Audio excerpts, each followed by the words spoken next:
அதிக அளவுல மக்கள் இறந்து போன 2 நோய்கள். Number 1 Spanish flu. இந்த நோய் 1918ல இருந்து 1920ல தான் ஸ்ப்ரெட் ஆயிருக்கு. இது யூஎஸ்ஏல தான் ஸ்ப்ரெட் ஆக ஸ்டார்ட் ஆயிருக்கு. பிறகு இந்த உலகம் முழுக்க பரவி இருக்கு. H1N1 இன்ஃப்ளூயன்சா வைரஸ் தான் இதோட பேரு. இந்த டிசீஸ் வந்தவங்களுக்கு இரும்பல் மற்றும் தும்பல் அதிகமா வரும். ஸ்கின் ப்ளூ கலர்ல மாறிடும். மூச்சு விட கஷ்டப்பட்டு இறந்து போயிடுவாங்க. வெறும் 2 வருஷத்துல இந்த நோயால 50ல இருந்து 100 மில்லியன், அதாவது 10 கோடி மக்கள் இறந்து போயிருக்காங்க. நம்பர் 2 தெரிஞ்சுக்கிறதுக்கு முன்னாடி இதே மாதிரி நான் ஒரு கொடிய நோயை பத்தி வீடியோ போட்டிருக்கேன். கீழே இருக்க லிங்கை யூஸ் பண்ணி அந்த வீடியோவும் பார்த்துட்டு வாங்க.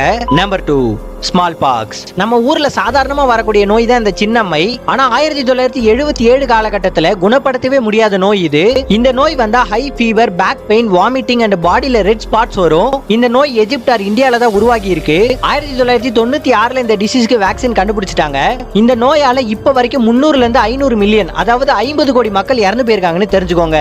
உங்களுக்கு இது வரைக்கும் அம்மா போட்டிருக்கா இல்லையாங்கறத வந்து கமெண்ட்ல சொல்லிடுங்க. இந்த வீடியோ பிடிச்சிருந்தா லைக் பண்ணிடுங்க. நன்றி.